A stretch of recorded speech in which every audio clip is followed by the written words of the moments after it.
The night Irene Archer arrived in Cassidy Creek, Texas, the lantern at the town's only boarding house burned out, and she stood in the ink-black street with her single carpetbag clutched to her chest, heart hammering so loudly she was certain everyone within 20 yards could hear it.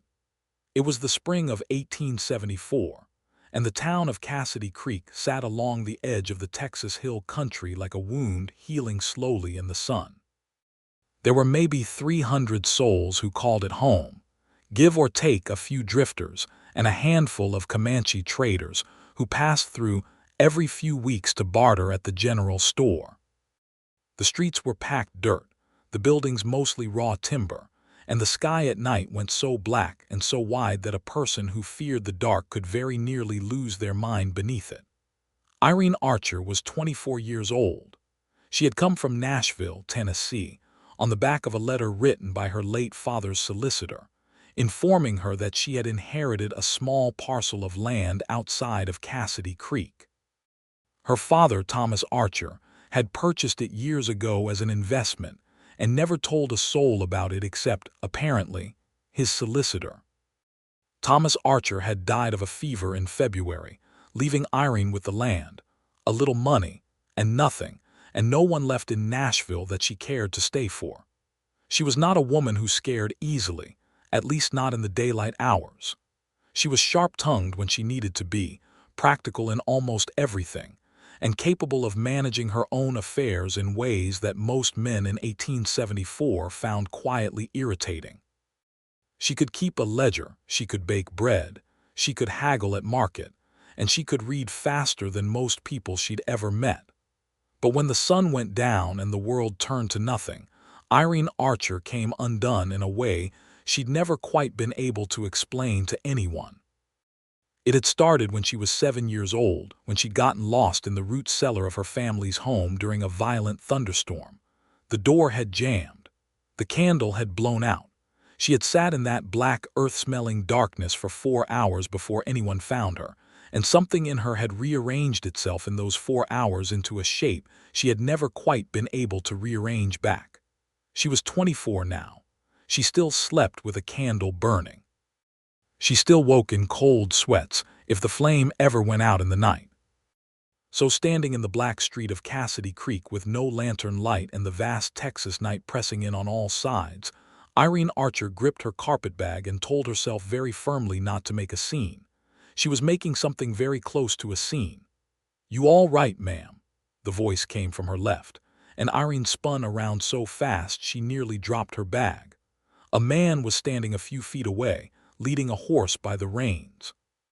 He was tall enough that she had to tilt her chin up a little to see his face properly, and in the thin sliver of moonlight she could make out the brim of a worn brown hat, a jaw that needed a shave, and eyes that were watching her with a careful, steady sort of attention that didn't seem unkind. "I am perfectly fine," Irene said, which was obviously untrue. The man tilted his head slightly. He didn't argue with her, which she appreciated. He just said, "Town's a little dark tonight. The Garrity's forgot to light the street lanterns again. You looking for the boarding house?" "I am. It's right there." He pointed at the building directly behind her. "You walked past the door." Irene turned and saw the door, the painted sign above it reading GARRITY'S ROOMS in faded letters. She felt heat rise to her face and was grateful for the dark, even as it pressed against her. "Thank you," she said, with as much dignity as she could assemble. "Joel Merritt," the man said, and she realized he was introducing himself with a simplicity that was entirely Western. No bowing or formal preamble, just his name offered like a handshake. "Irene Archer," she said, and held out her hand on instinct. He shook it once firmly, then stepped back and touched the brim of his hat. "Welcome to Cassidy Creek, Miss Archer." He said it like he meant it, and then he walked on down the dark street with his horse, and Irene stood watching the shape of him until the dark swallowed both man and animal entirely. She went inside and introduced herself to Dot Garrity, a red-cheeked woman of about 50 who showed her to a small room on the ground floor with a single window facing the side street. The room had a narrow bed with a quilt that smelled of cedar, a washstand, and a small table. On the table sat a candlestick with a half-burned tallow candle. Irene lit it immediately and slept with it burning all night. In the morning, Cassidy Creek looked entirely different. It was the kind of place that needed sunlight to be itself, golden and dry and smelling of cedar and horse, and the smoke of a dozen breakfast fires. Irene ate at the communal table in the boarding house dining room and listened to the other residents talk.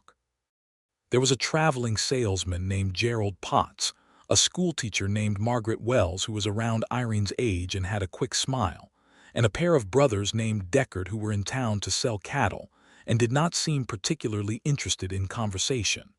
Margaret Wells leaned toward Irene over her coffee cup and said, "You're the one who inherited the Archer parcel out on Dry Fork Road." "My father's land, yes," Irene said. "It's good land," Margaret said. "There's a creek that runs through the east end of it. Most folks around here would give their eyeteeth for creek access." She paused. "Have you ever farmed?" "No," Irene admitted. "I kept books for a millinery shop in Nashville, but I intend to learn what I need to learn." Margaret smiled at her in a way that suggested she found this answer satisfying. "Then you'll do fine," she said. "This town eats the ones who can't adapt, but the ones who can, it keeps." Irene spent the first 2 weeks in Cassidy Creek settling her legal business with the solicitor, a dry little man named Whitmore who reviewed her paperwork without looking at her directly, as though the situation of a young woman inheriting property was somehow uncomfortable to witness. She filed the deed with the county clerk, opened a small account at the bank, and bought a used survey map at the general store so she could familiarize herself with the shape of her property. The parcel was about 40 acres. A small, weathered farmhouse sat at the center of it, unoccupied for years, needing a great deal of work. The creek Margaret had mentioned curled through the eastern edge. The land itself was scrubby and dry on the western end but richer and darker near the water, and Irene could see, even with her inexperienced eye, why people considered it valuable.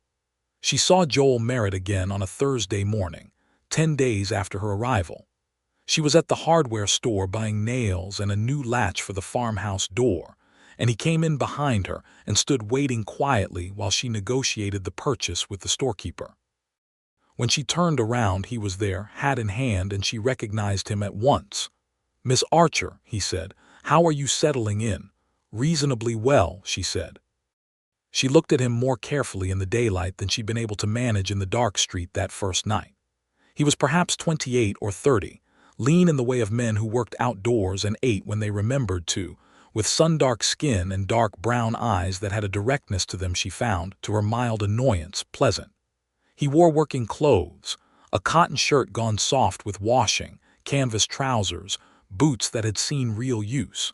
No affectation about him. "You're fixing up the farmhouse," he said. It was not quite a question. "I am. Do you know the property?" "I work the Diamond H Ranch about 2 miles west. I've ridden past your land 100 times." He paused, and there was something careful in the way he chose his next words. "If you need someone to look over the structure before you put more money into repairs, I know enough about buildings. I could take a look, no charge." Irene considered him for a moment. In her experience, offers of help from men often came attached to expectations she had no interest in meeting. But there was nothing in his manner that suggested an agenda, and the practicality she'd inherited from her father reminded her that she was alone, inexperienced with frontier construction, and probably in need of exactly this kind of guidance. "That would be appreciated," she said. "Saturday morning." "Saturday morning," he agreed, and put his hat back on and went about his business. Saturday came warm and bright, with a smell of wildflowers on the wind that Irene found unexpectedly delightful. She drove out to the farmhouse in the small wagon she'd hired from the livery, and Joel Merritt arrived on horseback 20 minutes later, punctual to a degree that seemed characteristic of him. He walked through the farmhouse the way she imagined a doctor might examine a patient, careful and systematic, pressing his thumb against joints, testing floorboards with his weight, examining the chimney from the fireplace below, and then climbing up to look at the roof from above. He didn't talk while he worked, but he wasn't unfriendly about it. He was simply focused. When he came back inside, he pulled his hat off and ran a hand through his dark hair and said, "The bones are good. The roof needs new shingles on the west side, probably a third of them. 2 of the floorboards need replacing, the ones near the door. The chimney needs repointing or you'll have smoke problems all winter. Everything else is sound enough to work with." "How long would repairs take?" Irene asked. "With help." 3 weeks to a month. On your own." He looked at her with a bluntness she'd come to expect from him. 2 months minimum, and you'd have to learn as you went. "I don't have the money to hire a crew," she said honestly. Joel nodded slowly. He turned his hat in his hands once, then said, "I've got Sundays free and most Saturday afternoons. I know a couple of hands from the ranch who'd work for fair wages. Between the 3 of us, we could get the roof and floors done in a few weekends." Irene looked at him carefully. "Why?" He met her eyes. "Because it's a good piece of land and it'd be a shame to let the house fall down around it," he said. And then quieter, "And because you seem like someone who could make something of it." It was a simple thing to say, but it landed somewhere warm in Irene's chest and stayed there. "All right," she said. "Fair wages, as you said." They shook on it, the same single firm handshake as that first dark night, and Irene felt the work of something beginning. Over the following weeks, Joel came on Saturdays with 2 ranch hands named Pete Colton and a quiet Mexican man named Esteban Ruiz who worked with extraordinary efficiency and had a gentle way with the old timber that Irene found almost beautiful to watch. They replaced shingles, pulled the bad floorboards, reset the chimney mortar. Irene worked alongside them, learning the names of tools, learning the weight of a hammer, learning the satisfying click of a properly seated nail. She made lunch every Saturday, proper food because she had been raised to cook and was proud of it, and the 4 of them ate together on the farmhouse porch in the afternoon sun. It was during these lunches that Irene began to know Joel Merritt as a person rather than a function. He had grown up in the hill country. She learned. The son of a German immigrant father who had come to Texas in the 1840s and bought a small cattle operation that had never been large but had been honest. His father had died when Joel was 20, leaving the ranch to his older brother, and Joel had gone to work for hire rather than create a division in the family property. He'd been a hand at the Diamond H for 6 years now. He was respected there. He was also, she understood from context, and from the things he did not say, quietly restless in a way that had no outlet yet. Irene, in turn, told him about Nashville, about the millinery shop, about her father who had been a gentle and bookish man who loved her more than he knew how to show in a language she could fully hear. She told him about the long months of nursing her father through his illness and the strange grief of being suddenly, entirely alone in the world. She did not tell him about the dark. That she kept to herself. But the dark was always there at the edges. The farmhouse had no electricity, naturally, and no gas lines ran out to Dry Fork Road. Irene kept oil lamps and an adequate supply of candles, and she was meticulous about their management the way another person might be meticulous about locking their doors.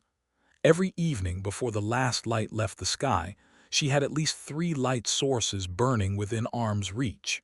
She had a system. It worked mostly. The first night she slept in the farmhouse, in late April, a wind came up sometime after midnight and blew out the lamp she'd left burning on the windowsill.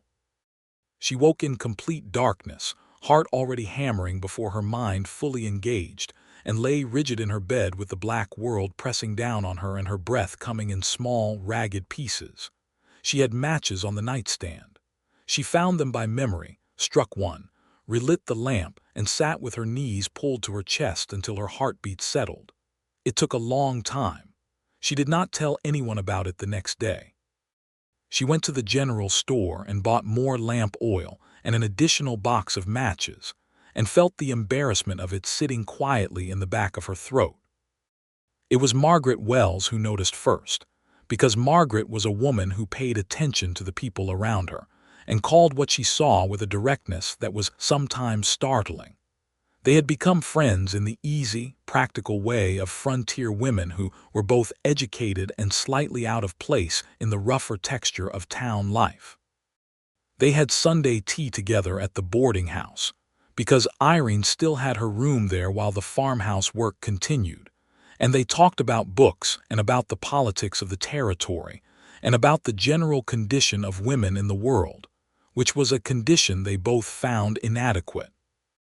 One Sunday in early May, Margaret set her teacup down and said, "You keep a lot of candles." "I like light," Irene said, which was the abbreviated truth. Margaret looked at her. "Are you frightened here?" she asked. "At night, I mean, on your own." Irene was quiet for a moment. "I'm not frightened of the usual things," she said finally. "Not of men or of the land or of the town. I manage those well enough." "But," Irene looked out the window. "When I was 7 years old, I was locked in a root cellar in the dark for 4 hours," she said. "I've been rather useless in complete darkness ever since."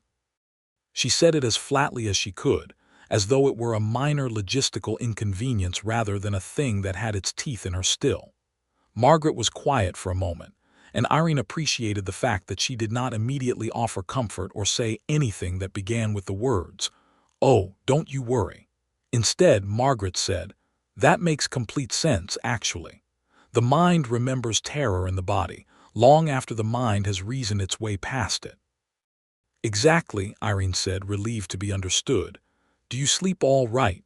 "Well enough, as long as I manage the light properly." Irene paused. "The farmhouse is going to be a challenge. It's remote. One bad wind and I'm in trouble." Margaret nodded. "Get better lamps," she said practically. "The hurricane lamps from the hardware store. They're designed to resist wind." She paused again. "And tell Joel Merritt." Irene blinked. "Why Joel?" "Because he's there every Saturday, because he's steady, and because he looks at you like the conversation with you is the best part of his week." Margaret said this with the mild certainty of a woman who had made a careful observation and had no interest in softening it. Irene did not answer that directly. She changed the subject. But she did buy 2 hurricane lamps the following Monday, and she thought about what Margaret had said for the rest of the week. The roof repairs were finished in the 2nd week of May. The floors were solid. The chimney had been repointed, and Irene had scrubbed every surface of the house and hung curtains she'd sewn herself from fabric bought at the dry goods store.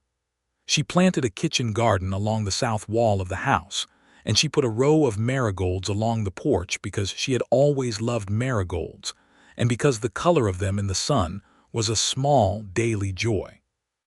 Joel came on a Saturday to check the final work on the roof with Pete, and when it was done, they stood on the porch together and looked out at the land in the late afternoon light. Pete had gone home. Esteban had finished a week before, his part of the work complete. It was just the 2 of them. "It's a good house now," Joel said. "It is," Irene agreed. "I'm grateful to you, genuinely." He looked at her, and there was something in his expression she couldn't quite name, something that was working its way toward the surface of him. "It was good work," he said. "I was glad of it." There was a pause that had a different quality to it than the comfortable silences they'd learned to share over the past weeks. This one had something live in it, something that was waiting. "I'd like to keep coming out here on Saturdays," Joel said, and then added quickly, "if you have things that need doing." "There's always something with a place like this." "There is always something," Irene agreed. She looked at him steadily. "I'd like that." He smiled at her then, the first full smile she'd seen from him, and it changed his face entirely, made him younger and warmer, and she felt something shift in her chest in a way that was inconvenient and wonderful. He left at dusk, and Irene watched his horse carry him down Dry Fork Road until the failing light swallowed him, and she turned and went inside and lit 3 lamps and felt, in the quiet farmhouse with the smell of new wood and marigolds coming through the window, something very like happiness. It was the following Saturday, the last one in May, that the first light appeared outside her window. She had been asleep for perhaps an hour when she woke, not from fear, not from a sound, but from some instinct she couldn't explain. She lay still for a moment, listening to the night. The crickets were loud. The breeze was moving through the cedar trees that lined the east side of the property. Her oil lamp was burning steadily on the bedside table, but through the curtain at her window she could see another light, a soft amber glow, steadier than candlelight. Irene got up and went to the window and pushed the curtain aside. A lantern sat on the fence post at the edge of the yard, perhaps 15 feet from her window. It was a good lantern, a hurricane lantern, burning steadily in the mild night breeze, casting a pool of warm gold light across the grass in the porch and the near edge of the garden. She stood very still for a moment, looking at it. Then she looked down the road, and she could see, just at the edge of the lantern's reach, the fresh tracks of a horse in the dust. Joel Merritt had hung a lantern on her fence post. Irene stood at the window for a long time, heart full of something she didn't immediately have a name for. The light held steady. The crickets went on. Somewhere in the cedar trees, an owl said something low and soft. She stood until the warmth of it spread through her so thoroughly she almost felt it in her fingers. She went back to bed. She blew out her own lamp because she didn't need it now, and slept straight through until morning for the first time in she couldn't remember when. In the morning the lantern was still there, burned out now, the oil spent, sitting quietly on the fence post in the early sunlight. Irene went out in her robe and took it down and held it in both hands for a moment. It was one of the hurricane lanterns from the hardware store. She knew the style. She brought it inside and set it on the table and looked at it for a long time before she started her coffee. The next Saturday, Joel came out as he had been doing, and they worked together in the kitchen garden for a while, staking the tomato plants and pulling weeds, and then sat on the porch with cold water from the well. He didn't mention the lantern. She didn't mention it either, though it sat between them, warm and unmistakable, like a letter that had been delivered in the night and not quite claimed. After a while, Irene said, "Someone left a lantern on my fence post last week." Joel was quiet for a moment. He was looking out at the scrubby western end of the property with the particular studied attention he paid to things when he was choosing his words. "Did they?" he said. "Yes," Irene said. "It helped me sleep." He turned and looked at her then, and his eyes were very direct and very warm, and she held his gaze because she was not a woman who looked away from things that mattered. "I'm glad," he said simply. She nodded. She turned back to the garden. The moment settled around them without awkwardness, and she understood that something had been acknowledged between them that did not need a great ceremony of words. That Sunday, she told Margaret. Margaret listened to the whole thing without interrupting, which was itself unusual for Margaret, and when Irene finished, Margaret said, "That is the most quietly romantic thing I have ever heard in my life." "It is rather," Irene said, surprising herself. "Are you going to say anything to him? I said it helped me sleep." "That is not the same as saying anything." "I know," Irene said, "but it's enough for now." Margaret shook her head, but she was smiling. "You two are made of the same material," she said. "Both of you so careful about the things that matter most." The lantern appeared every night that week. Irene knew, because she checked each morning, that it had been full of oil every evening, which meant Joel was riding out after dark to fill it. The Diamond H was 2 miles west on a road that was navigable at night if you knew it well. He was doing it every single night, after his long days of ranch work, riding 2 miles out and 2 miles back in the dark to make sure her fence post was lit. She could not think about this without something happening to her breathing. The weeks that followed were the best weeks of Irene Archer's life to that point, though she did not name them that until later. June arrived, and the hill country turned its particular shade of green gold, and she learned to ride a horse well enough to go into town on her own, and she planted the rest of her kitchen garden, and she opened a small account at the bank with what remained of her father's money and began the careful work of figuring out how to make the land pay. Joel came every Saturday without fail. They worked side by side in the easy comfort of people who have moved past the formalities and found a rhythm together. He taught her things about the land, which grasses meant good moisture below the surface, how to read the sky for weather, how to keep the creek clear so it didn't flood the eastern pasture in heavy rain. She gave him things too, books she thought he'd like, conversations about the world beyond Texas that she could see he hungered for, and sometimes just her company, which she was beginning to understand he valued in a way that ran bone deep. He stayed later and later on Saturday evenings, until one Saturday in mid-June he stayed through supper, and they sat across from each other at the small kitchen table with the oil lamps burning and the window open to the warm evening air, and talked for 3 hours about everything, about his brother's ranch up north, about the way the cattle market was changing, about the books she'd been reading, about the stars, about what it meant to build something that was truly yours. When he finally stood to go, it was full dark outside. He put his hat on and stood in the doorway for a moment, and Irene stood a few feet away, and the lamplight was warm between them. "I'll see you next Saturday," he said. "You will," she said. And then, because she had decided over the past week that she was not going to be a woman who left important things unsaid, she added, "Thank you for the lantern every night. I want you to know that it matters to me more than I know how to say properly." Joel looked at her for a long moment. His hat was in his hands again, the way it always was when he was most himself with her. "I know what it is to need something that makes a dark place feel safer," he said quietly. "I don't know what your particular dark feels like, but I know it's real, and it seemed like a small enough thing to do." Irene felt her throat tighten in a way she was not accustomed to. "It isn't small," she said. "No," he agreed. "Maybe not." He left, and she watched the lamp on the fence post through the window, and the warmth in her chest had spread to her hands and her face, and she thought about what Margaret had said, that they were made of the same material. She thought Margaret was right. In late June, a problem arrived in the shape of a man named Harlan Cole.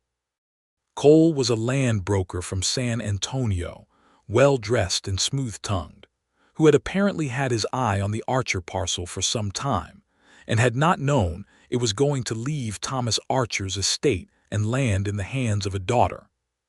He came to the farmhouse on a Tuesday morning with a contract already drawn up and a price that was, Irene knew from the bank's assessment, significantly below what the land was worth.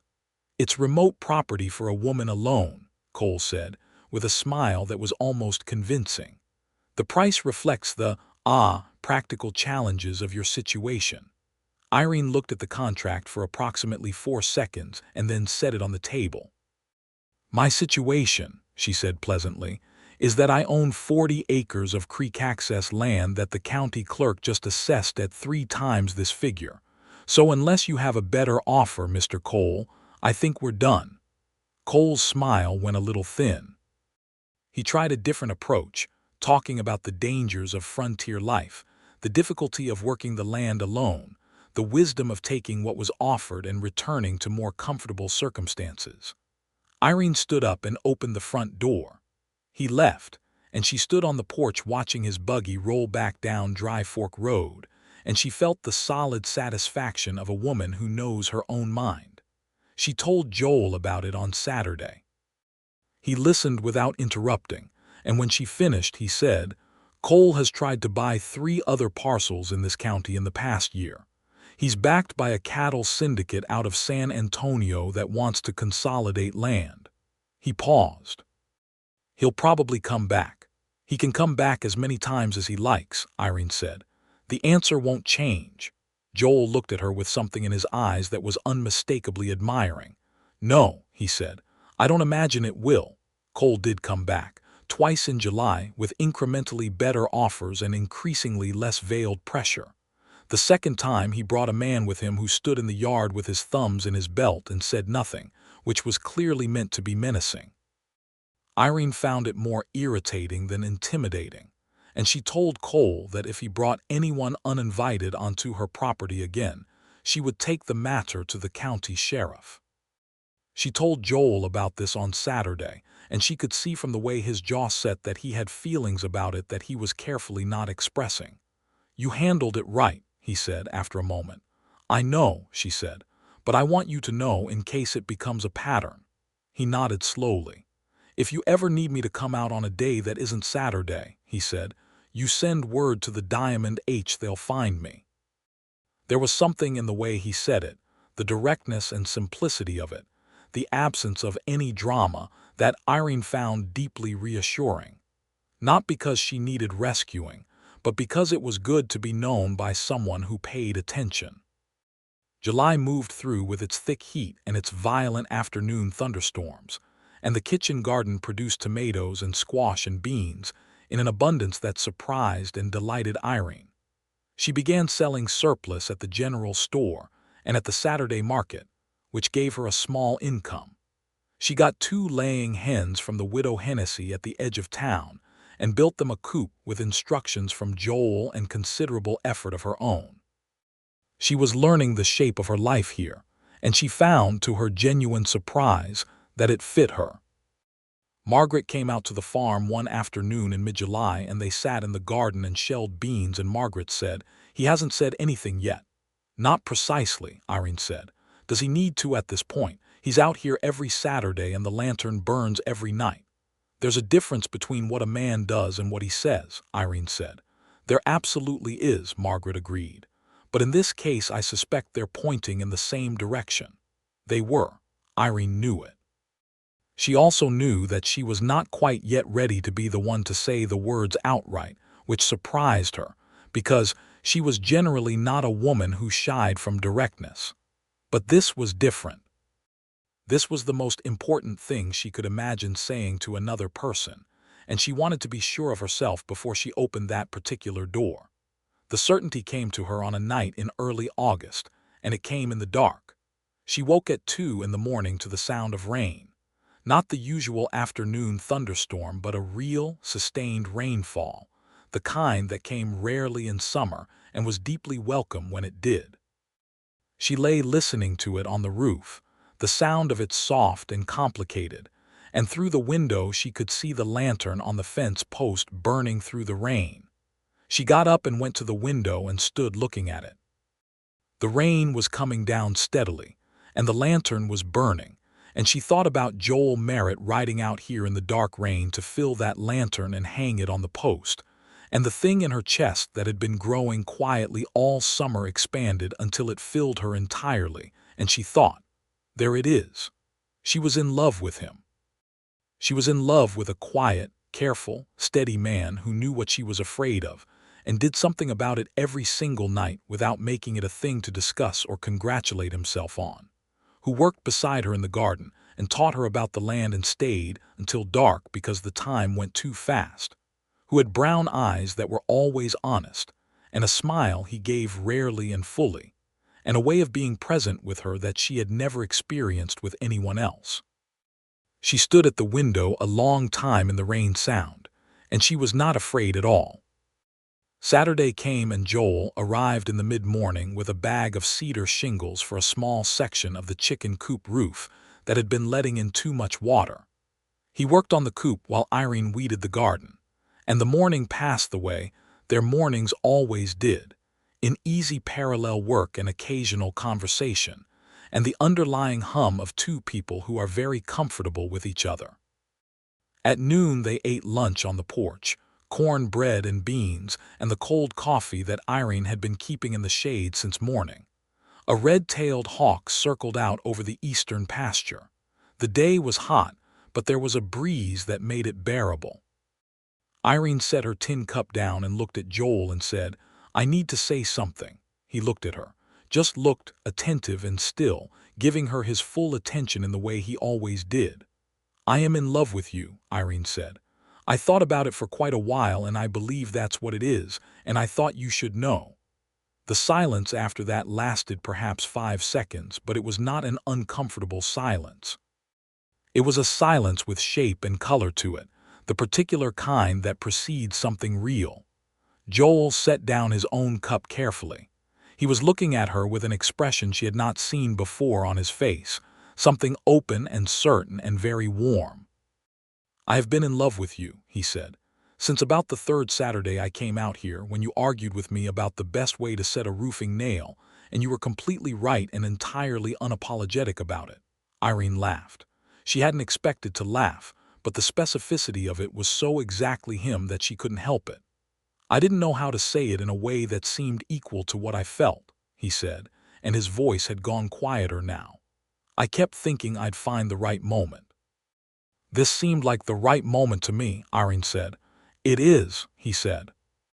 He moved from his side of the porch to hers, unhurried, and stood in front of her, and she stood up so they were the same level, which she preferred, and he took her hands in his, both of them at once, and held them with a careful warmth that she felt all the way up her arms. I love you, Irene, he said.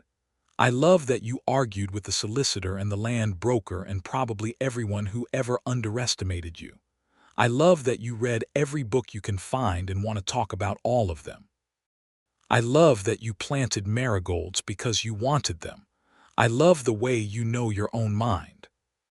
She looked at him steadily, and she felt the warmth she'd been carrying in her chest move outward until it became something architectural, something she would build her life around. And I love you, she said, for all the obvious reasons and for the lantern, especially for the lantern. He lifted one hand and touched her face, the side of it, and she leaned into his palm slightly. And then he kissed her once, carefully and completely, with the afternoon sun on their faces and the hawk still circling out over the creek and the marigolds bright along the porch rail. It was a perfect moment, and she did not try to photograph it in her memory, because she understood it was not singular. There would be more.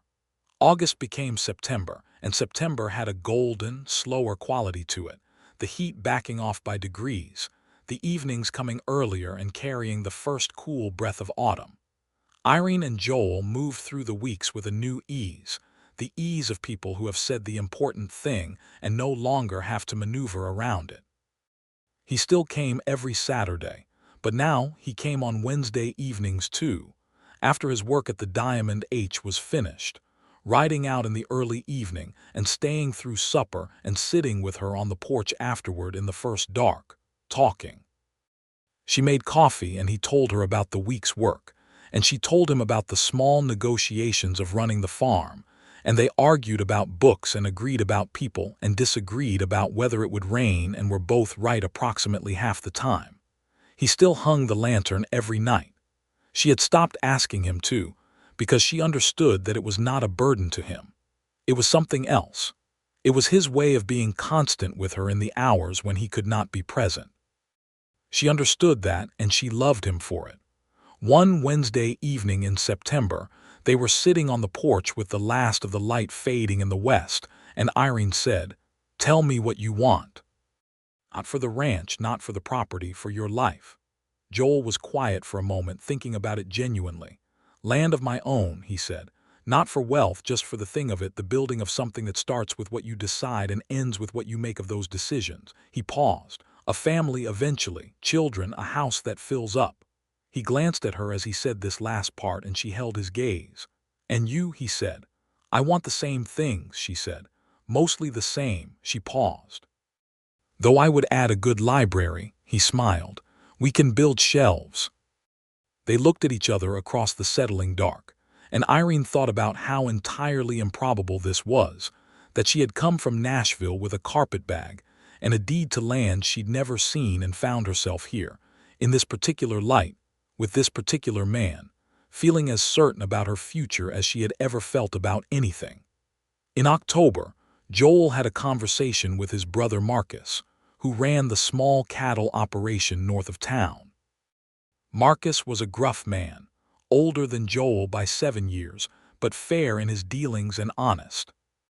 Joel told him about Irene, about the Archer parcel, about his intentions, and asked whether the family operation was stable enough that Joel could feel clear to pursue his own separate future. Marcus, apparently, had said, "I've been waiting for you to do exactly that for 3 years. Go."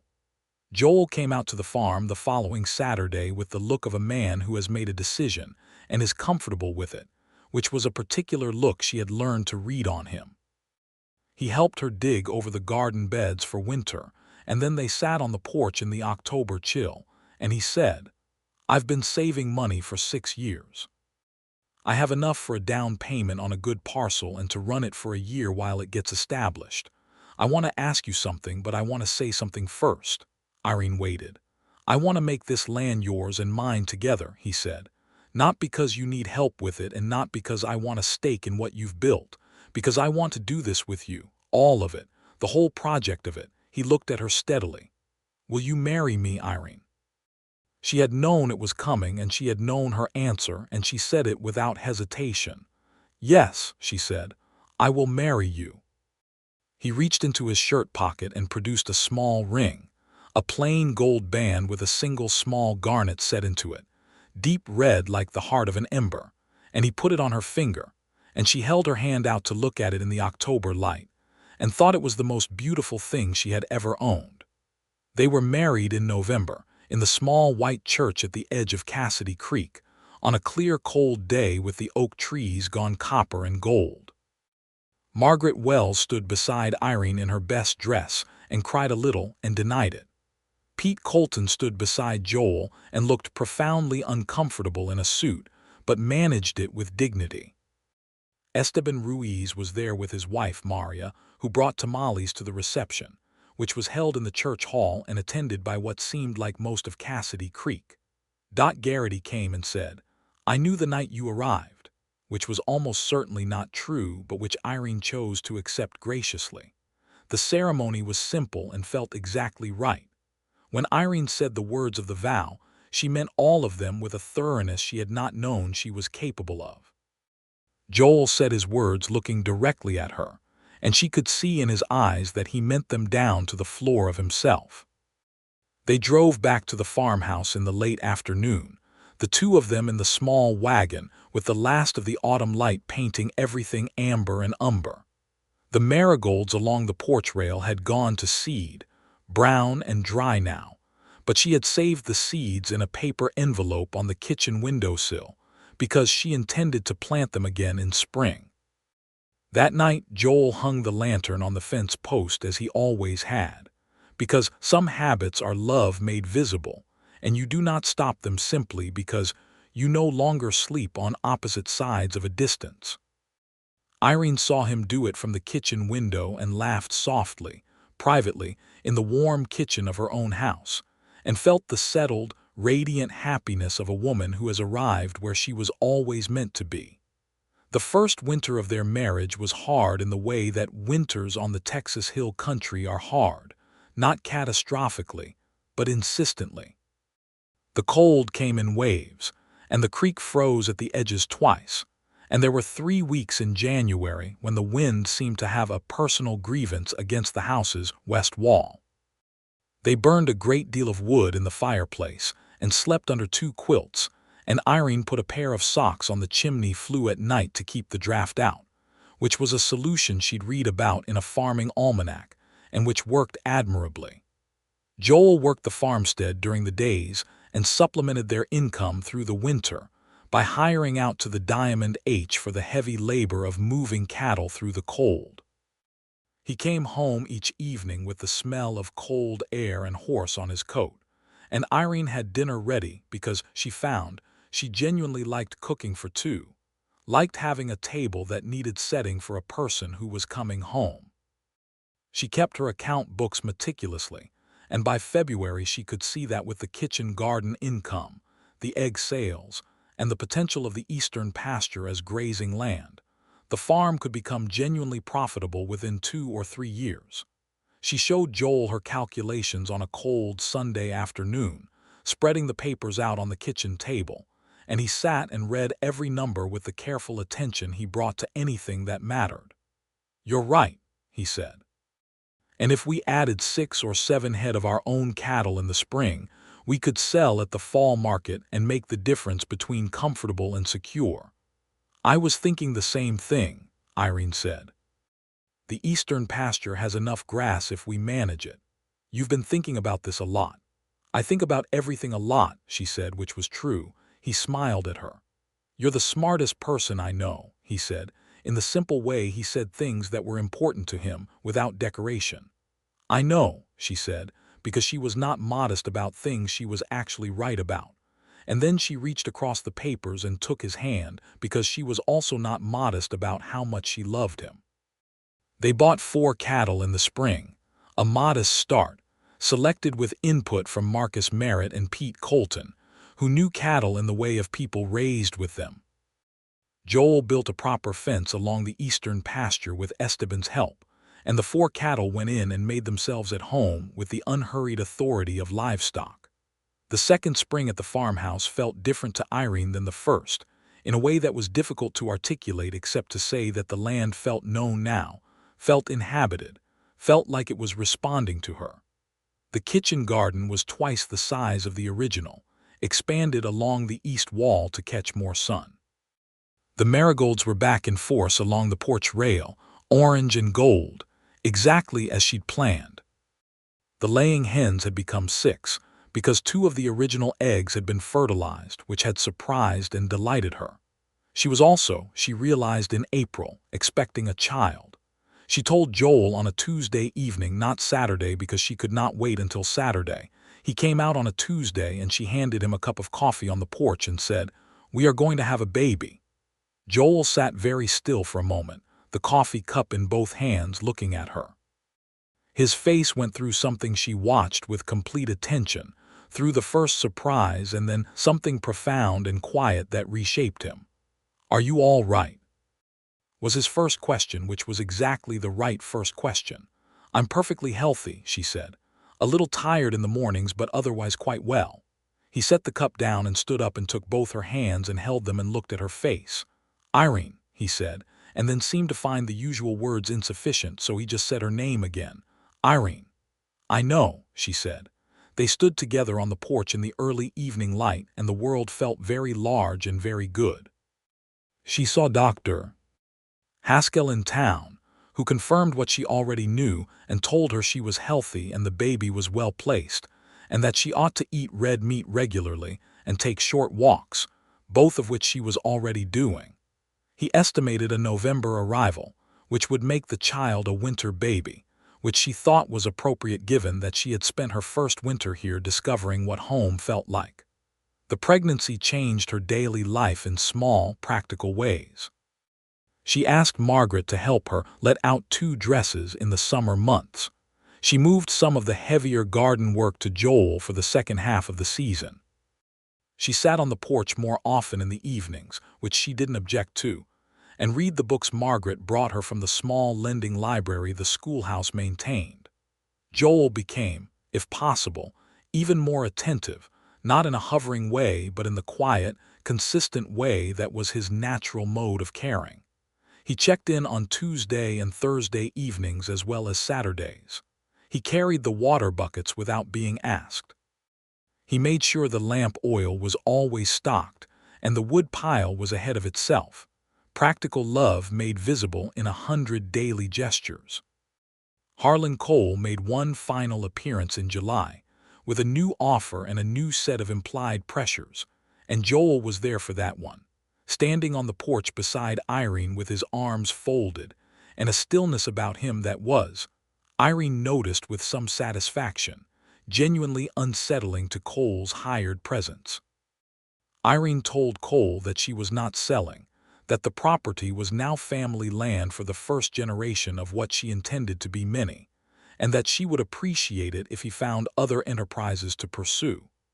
Cole looked at Joel, and then at Irene, and then at the solid reality of the farmhouse behind them, and seemed to finally recalculate the mathematics of the situation.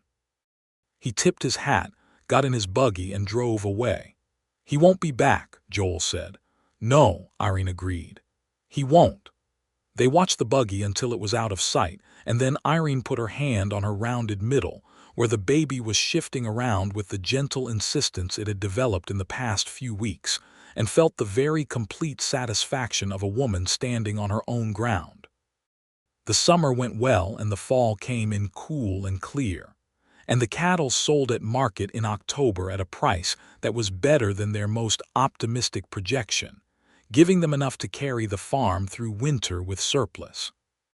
Irene's garden had produced magnificently, and she had put up enough canned tomatoes and pickled beans and dried herbs to fill the new shelves Joel had built in the kitchen, which had also become her small library, because he had said they could build shelves and he had meant it. Margaret came out twice a week in November to keep Irene company, and they sat by the fire and Margaret read aloud sometimes, while Irene sewed the small garments she'd been making since August. The schoolteacher and the farmer's wife, deep in comfortable friendship, and Irene thought about how much she had not known she would find in this place when she arrived on that dark first night with her carpetbag. The baby came on the 15th of November, a strong, loud boy who arrived into the world in the early hours of the morning, with Dr. Haskell present, and Margaret at Irene's other side, and Joel in the main room walking a short path back and forth, with the barely controlled anxiety of a man who is entirely helpless to act and finds this condition nearly intolerable. When Dr. Haskell brought the baby out and put him in Joel's arms, Irene could hear, from the bedroom, the sound of Joel's silence, which was the loudest silence she'd ever heard. She closed her eyes and smiled. He came in a few minutes later, carrying the baby with the extreme care of a man who has never held one before and is suddenly aware of this deficiency, and he sat on the edge of the bed and held him out so Irene could see. The baby was red and squinting and furious about the transition from the world he'd left to this one, and he was absolutely perfect. "He looks like you," Joel said. "He looks like a baby," Irene said. "They all look the same at this stage." "He has your forehead," Joel said firmly, as though this were a certainty.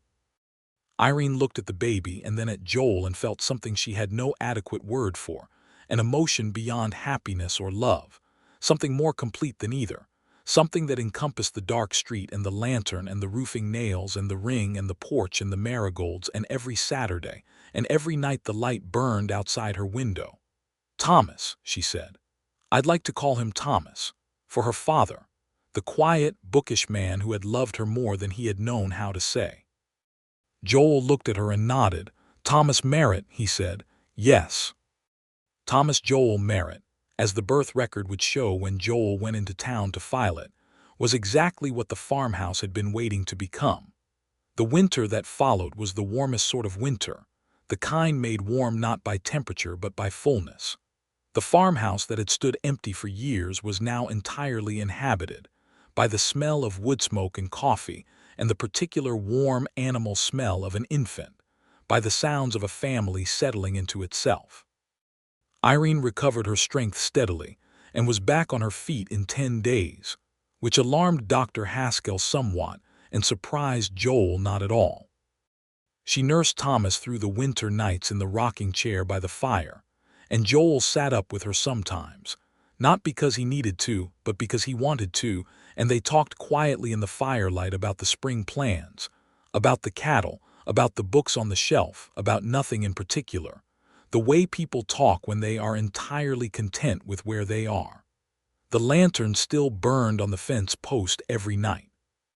Joel did it himself, every evening before bed, filling the hurricane lantern and setting it on the post. The habit had become something ceremonial in their lives, a ritual belonging to both of them now, a point of continuity between the woman who had arrived alone and afraid in the dark street of Cassidy Creek and the woman she had become. One night in January, with Thomas asleep in his crib and the fire low and the night very still outside, Irene said, "You should know the dark doesn't frighten me the same way anymore." Joel looked at her from his chair. "It's not gone," she said honestly. "If I wake in complete darkness, I still feel it, that old panic, but it's smaller now, and I know it always passes. Does the lantern still help?" "The lantern helps," she said, "but you help more." She looked at him directly. "You being here, knowing you're here, it changes the texture of the dark entirely." He was quiet for a moment, then he said, "I'll keep lighting it anyway." "I know you will," she said. "I love that you will." He smiled at her, the full smile that still made him look younger and warmer. "Go to sleep, Irene." "You too," she said. They let the fire settle and the night hold them, and Thomas slept in his crib without a sound. Spring returned to the hill country in the defiant, extravagant way it did, wildflowers erupting overnight across the limestone slopes, the creek running clear and cold with snowmelt from the north. Thomas Merritt became 3 months old and then 4 months, and began to observe the world with the concentrated attention of a person who finds everything interesting, which Irene recognized as a family trait. Joel expanded the cattle operation in the spring, adding 4 more head with the confidence of a man who had done the math and found it sound. He hired Esteban for a month to help with the fencing, and the two of them rebuilt the east pasture fence from scratch. A real fence now, cedar posts properly set, that would last 20 years. Pete Colton came out to help for 3 days and brought his wife, a small, cheerful woman named Rosa, who hit it off immediately with Irene and became a regular presence at the farm through the summer. The community of people around Irene's life had widened and deepened in ways she had not anticipated when she arrived with her carpetbag and her ledger-keeping skills. She was not a solitary person by nature. She had simply been alone for a time, and the filling in of that was something she still found quietly miraculous. In the second summer, Margaret Wells married the new schoolmaster who had arrived in Cassidy Creek in the spring, a thin, serious man named Davis, who had originally appeared to be entirely unsuited to the frontier, and had then surprised everyone by demonstrating both a flexible intelligence and a genuinely good sense of humor. Irene was her matron of honor, and Joel stood beside Davis in the capacity of a man who had been appointed to the role by virtue of being the one person present who had a proper suit.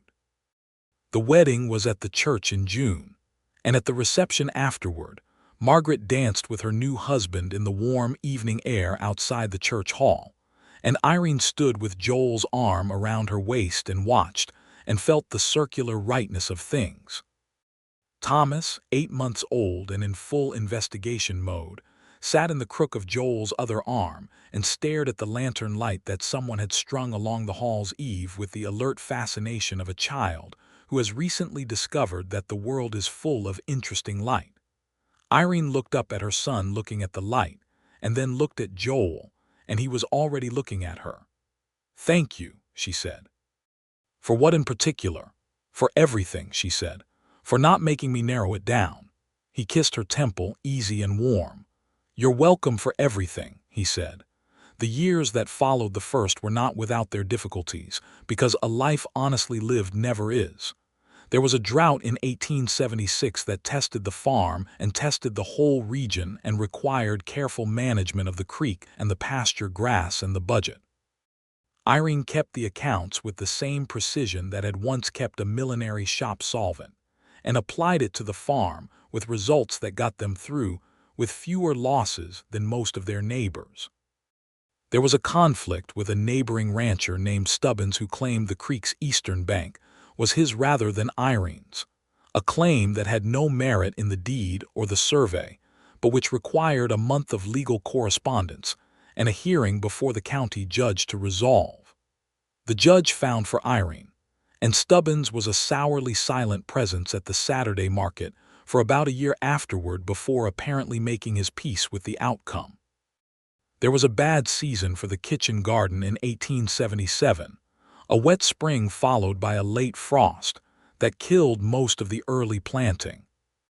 Irene replanted what she could and supplemented from the general store, and came out the end of it with a knowledge of frost protection techniques she had not had before. Through all of it, the rhythm of the farm and the life on it continued, grounding and sustaining, the particular kind of stability that comes not from the absence of difficulty, but from the presence of people who face it together. Thomas grew in the way of children on farms, outdoors and physical, following Joel on his rounds from the age he could walk steadily, talking at a rate and volume that his parents found, in turn, exhausting and delightful. He had Irene's forehead. Joel had been right about that, and he had Joel's eyes, dark and direct, and the combination of both his parents' tendencies toward stubbornness, which made for interesting dinner-time negotiations. In the winter of 1877, Irene realized she was expecting again. She told Joel on a Saturday morning, out in the barn while they were feeding the chickens, and he put the feed bucket down and stood looking at her with the same face he'd made the first time, the face that went through surprise into something profound and wordless. "Are you all right?" he said first again, "Exactly right." "Better than all right," she said. "Thomas needs someone to talk at." Joel laughed, which was a sound she still loved extravagantly. "He's going to be the worst older brother," he said. "Or the best," she said, "depending on the day." The second child was a girl born in August of 1878, delivered more quickly than Thomas and with less drama, which the doctor attributed to Irene's experience, and Irene attributed to the fact that this child simply knew what she was doing from the start. They named her Clara, for no specific reason except that they looked at her, and the name arrived at the same moment for both of them, the kind of convergence that happens between people who know each other thoroughly. Clara was small and quiet in her first weeks in a way that was the exact opposite of Thomas, and Irene watched her with a particular tenderness, recognizing in her something watchful and interior, something that reminded her of herself. Thomas, who was 3 years old, regarded his sister with the complicated feelings of a child who has been the center of a world and is now expected to share it. He vacillated between fierce protectiveness. He would not allow the farm dog to approach the baby's basket without express permission, and a sorrowful bewilderment at the amount of attention infants required. Joel handled this with a patience and directness that Irene found beautiful to watch, taking Thomas out to work alongside him every day, making the boy feel necessary and important, which he was. The farm in the summer of 1878 was a different thing entirely from the weathered, empty house that Irene had arrived to find 4 years earlier. The kitchen garden was lush and extensive. The cattle numbered 18, a number that had moved from supplement to real enterprise. The chicken coop housed a dozen hens. The porch had a proper roof over it now, and 2 solid rocking chairs that Joel had made over the winter from a cedar tree that had come down in the drought. The bookshelves in the kitchen were full and had overflowed to a small additional shelf Joel had added in the bedroom. The curtains in the windows were the third set Irene had made, better sewn than the first, from fabric Margaret had brought from San Antonio on a rare trip to the city. The marigolds along the porch rail had become so well established that they self-seeded every year, and Irene no longer needed to plant them. They simply returned, orange and gold and reliable, every spring like an old promise kept, and every night the lantern burned on the fence post. It had become such a part of the life of the place that Thomas, when he was 3.5 and old enough to be interested in the operation, asked if he could help his father fill the lantern. Joel showed him how, carefully, holding Thomas's small hands inside his own and guiding the oil into the reservoir. Thomas was extremely serious about this task and considered it his personal responsibility. One evening when Thomas was 4, he asked Joel why they lit the lantern. Joel was quiet for a moment, thinking about how to answer. Irene was on the porch in her rocking chair with Clara asleep on her chest, and she could hear the conversation from where she sat, and she kept very still to listen. "Your mama doesn't love the dark," Joel said simply. "She never has, so we make sure there's always a light." Thomas considered this with the profound seriousness of a 4-year-old confronting a fact about the world. "Is Mama scared of the dark?" "She was," Joel said. "Less now, but the light makes her feel safe, so we make sure it's there." "I don't want Mama to be scared," Thomas said. "I know," Joel said. "That's why we do it." Irene sat very still on the porch with Clara warm and heavy on her chest, and the evening light turning amber, and the sound of her husband and her son in the yard below her, and she felt the tears come before she could do anything about them, quiet and warm, not from sadness but from the fullness of things.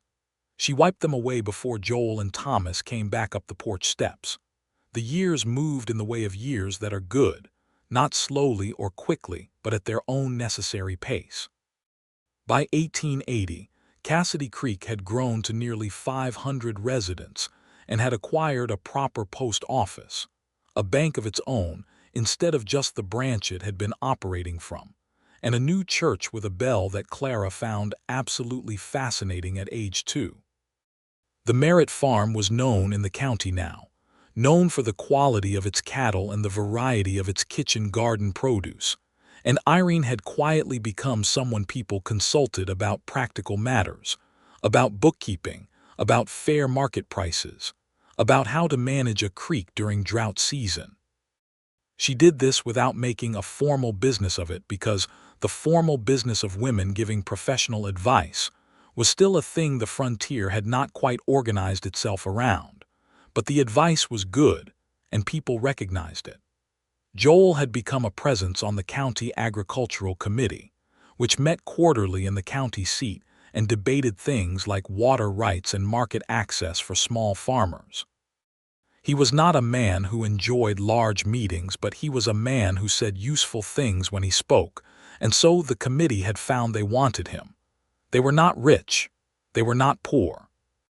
They were exactly the kind of prosperous and grounded that Irene had imagined when she'd looked at her survey map in the general store in the spring of 1874 and let herself think about what it might become.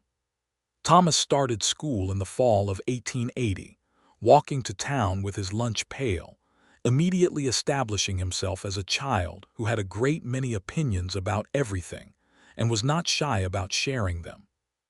His teacher, who was a new young woman from Austin named Miss Farrow, sent a note home in October saying that Thomas was the brightest student she had, and also the most challenging, which Irene read aloud to Joel at the kitchen table, and which they agreed was entirely accurate. Clara was 2 years old in 1880, and at the stage of developing her own distinct personality with a thoroughness that was, in its way, as striking as Thomas's more obvious extroversion. She was quiet and observant and had very specific preferences. She did not like the color yellow. She only liked the blue cup. She was deeply attached to a piece of quilt fabric she had appropriated in infancy and carried everywhere as a kind of portable comfort. She was also, already, evidently very intelligent, in a way that sat still inside her rather than broadcasting itself outward the way Thomas's did. Irene watched her daughter and sometimes thought about the 7-year-old girl in the root cellar and about the ways that a fear, born in one dark place, can live in the body for years, and she hoped fiercely and practically that Clara's fears, whatever they turned out to be, would find their way to the light. And she knew, watching Joel with their daughter, that Joel would always make sure the light was there.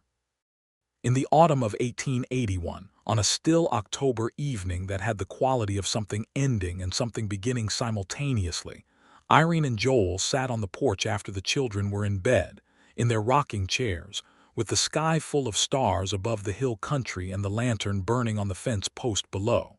It was the kind of evening when silence is the best conversation. After a while, Joel said, 7 years. Since you stood in the dark street and told me you were perfectly fine, he said. Very convincingly, Irene laughed softly. I was not at all fine.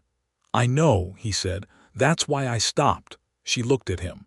Is that why? Partly, he said. Partly I stopped because you were the most interesting person I'd seen arrive in Cassidy Creek in years, and I wanted to know who you were. And do you, she said, know who I am? He looked at her. Better than I know anything, he said. She reached across the space between the rocking chairs and found his hand and held it, and they sat like that in the lantern light and the starlight and the particular piece of a life that had been built carefully and honestly and was still being built. The lantern on the fence post burned. It always did. It was a Thursday in the spring of 1882 when Irene came out onto the porch in the late afternoon and found Thomas, now 7 years old, having the lantern filled on his own, very carefully, with the small can of lamp oil he had carried from the barn. He was concentrating so hard he didn't hear her, and she stood watching him work, the small, serious figure of her son, doing the thing he had learned from his father and had made his own. When he was done, he set the can down and checked the wick and replaced the glass chimney and stood back to look at his work the way Joel always did, with a kind of satisfied finality. Then he saw her and said, I wanted to do it tonight. Papa had to ride out early. You did it perfectly, she said. He came up the porch steps and stood beside her and looked out at the fence post. Mama, he said in the considering way he had, is it better now, the dark? She looked down at him and thought about the most honest answer. "It's much better," she said. "It has been for a long time now. Because of the lantern. Because of the lantern," she said. "And because of your father and because of you and Clara." She paused. "A fear doesn't always go away entirely, but it gets smaller when you're not alone in it." Thomas thought about this seriously. "So we keep lighting it even when it's smaller." "Yes," she said. "We keep lighting it." He nodded, satisfied with this, and went inside to find Clara. And Irene stood on the porch and looked at the lantern on the fence post and felt the wholeness of things settle around her the way it always did in the evenings, warm and quiet and complete. Joel came home an hour later, dusty from the road and hungry, and she had dinner ready and the children were at the table. And he came in through the door and hung his hat and saw the lantern already lit through the kitchen window and looked at Irene with a question in his eyes. "Thomas," she said. Joel looked at his son, who was explaining something to Clara with great seriousness. He sat down at the table and said, "Good work, Tom." Thomas looked up and said simply, "It needed doing," and went back to his explanation. Joel looked at Irene across the table, and she saw in his face the same thing she felt in her chest, the wordless fullness of it, the complete and circular rightness of a life that had started in a dark street and grown into this, into the lamplight and the dinner table and the 2 children and the land outside and the 8 years of Saturdays and the lantern that burned every night. She passed him the bread and sat down and they ate together in the warm kitchen, and outside the window the lantern on the fence post burned steadily against the coming dark. It would always burn, not because she was afraid, though she had been afraid, and not because she needed saving, though she had needed the light, but because Joel Merritt was a man who understood that the things that help a person through their fear are not signs of weakness but of trust, and because he had decided, on a night long ago when he rode 2 miles in the dark to fill a lantern for a woman who had not asked him to, that this was the kind of love he wanted to offer, quiet, consistent, and always burning. And Irene Archer, who had come to the wild Texas frontier with a carpetbag and a deed and a fear she carried like a stone in her chest, had set that stone down slowly over 7 years and 1,000 ordinary days and had built in its place a life so solid and so warm that the dark, when it came, as it always would come, could not touch the center of it. The farmhouse stood along Dry Fork Road as it would stand for decades more, its cedar posts solid in the limestone soil, its porch hung with marigolds in the summer months, its shelves full of books and its kitchen full of the good smell of coffee and bread, its fence post lit each evening by the hands of a man, and then a boy and eventually a girl who grew tall and quiet, and decided the lantern was her responsibility on the nights her brother was occupied elsewhere.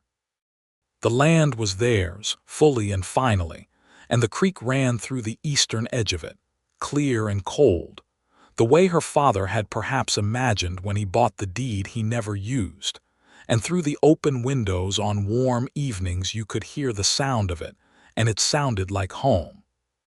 Thomas Joel Merritt and Clara Irene Merritt grew up on that land, in the light of that lantern, knowing from the earliest age that the things that frighten a person are not permanent conditions, but weather, passing, and that the people who love you will hold the light steady until it passes. And Irene Archer, who had been afraid of the dark, slept without fear in the farmhouse on Dry Fork Road for the rest of her long and fortunate life.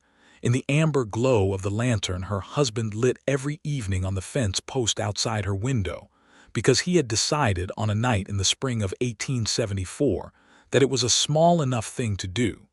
It was not small. It never had been. It was the whole of it.